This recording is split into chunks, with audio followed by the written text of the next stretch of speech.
Joining us on the line right now, KT McFarland, Fox News national security analyst.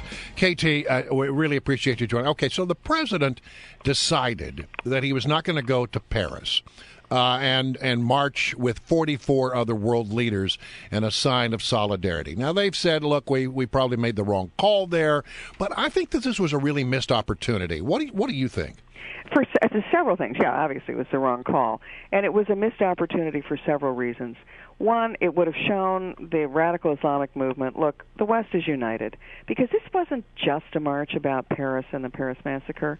It was a march where the Western leaders who support Western values stood locked arms and marched down the Paris streets saying, we are together in this, we have shared common values, and we will defend those common values. And so it was a missed opportunity, not just for the symbolism of what it said to the radical Islamic world, but it's a symbolism to his neighbors, to the other world leaders.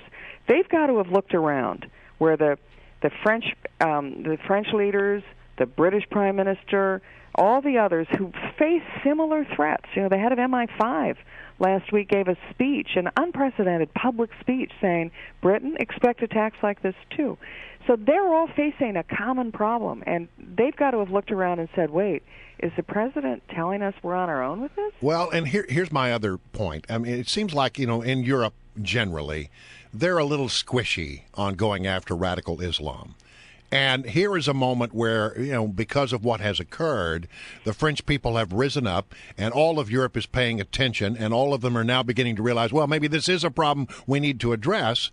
And we should have been there to say, yes, indeed, join us. But that's not the message that was sent at all. The message was, well, we're not so worried about all this. Well, and just think of how the French people have to feel. After September 11th, the leaders of all of those countries, immediately said, how can we help? What can we do? If you want to go in Afghanistan, we'll help you militarily. You're going to go to Iraq? We may not want to, but we'll go and we'll help you there.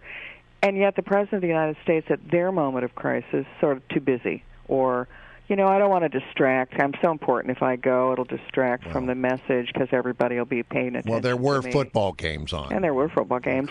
Or we can't secure the American president's security. Huh? You've got Bibi Netanyahu. He's got to have the biggest X target on his back of any world leader. And even if the president couldn't go, well, what about the vice president, or the Secretary of State, or the Attorney General who was in Paris? Yeah. He wouldn't march. All he had to do was change his shoes and put on a warm coat. He could have marched with them. Let me ask you this, KT. You just said they must have looked around and thought, geez, are we on our own here? And if that is subtly what they may have picked up, is that necessarily a bad thing? And I ask it this way. I mean, it's no secret that Western Europe has been able to create an incredible network of social programs out of their government's budgets because they haven't had to invest in the military in the way the United States have. We have sort of been their protector. We have led the charge on these things. I note today that the Parliament in France, the lower house, has voted to re-engage their commitment against radical Islamic forces in Iraq. Many people are saying that may be a result of what happened last week. I think it's fair to say that. Maybe it's not a bad message to say, you know what, other countries need to step up here. But that's only part of the problem. Senator McCain and the Bush administration, their attitude was, you got to fight him over there so you don't fight him over here. Well, we tried that, okay? We've done it for over a decade, and while America may not have had any more catastrophic attacks, radical Islam has spread to more places in the world and in greater intensity than ever before. So fighting him over there doesn't necessarily work 100%. The attitude of, well, we're going to fight him over here. We're going to, that hasn't really worked either because we continue to see either lone wolf attacks or now this new phenomenon of returning experienced jihadis who have citizenship. What should have happened is that they all, at that march, should have watched what the president of Egypt said on New Year's Day.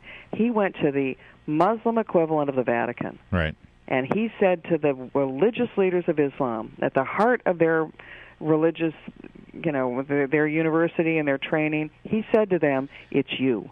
It's radical Islam is because of what you've done, and it's your responsibility to fix it. And here's what they said at the White House when asked about this. To call it radical Islam, you feel would be playing into their hands? I think what I'm trying to do is I'm trying to describe to you what happened and what they did. These are individuals who are terrorists. of your allies have described the ideology that you call a warped view of Islam by calling it radical Islam. It seems that the White House has gone to great lengths to avoid ever calling it anything other than, warped view. And I'm wondering, is there a reason for that? Yeah. The first is accuracy. We want to describe exactly what happened. Again, I'm not going to criticize anybody who chooses to use that label. So what do you think about that explanation? Do you remember the Three Little Pigs nursery rhyme? Yeah. Who's afraid of the big bad wolf?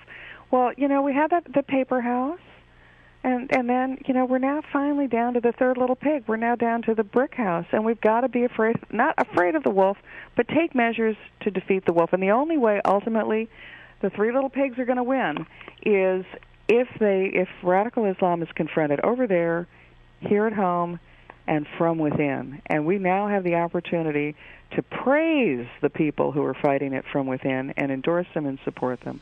We now have the technology to use our metadata collection, our technological high-tech superiority and advantage, to use it to fight radical Islam by identifying people who might be potential terrorists and then taking a much closer and second look at them to prevent terrorist acts. And then the over there part. But the over there part isn't going to be us sending more ground troops. Right. We've done that. It's got to be to encourage the guys over there to fight them in their own hometown. You mentioned it earlier, and I want to go back to it, that MI5, the chief of MI5, gave a speech and said attacks against the West are imminent, and that the attackers are trying to inflict mass casualties. What do you draw from that? Well, look, we're not going to all stay home and hide under the bed. We're all in the West. We should continue our lives prudently, but continue our normal lives. What we should do, however, is, again, the technology exists now that didn't even exist 2 years ago. It's just being developed. We should encourage that technology. What does that technology allow us to do? After every one of these attacks, you look back and say, God, the warning signs were all there. He did this, he did that. We should have noticed this. And yet, before the attack, nobody puts it all together.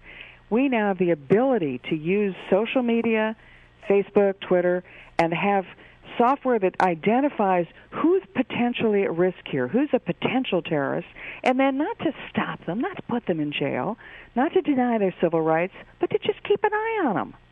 All right, KT, we'll leave it right there. Thank you so much. Thank you.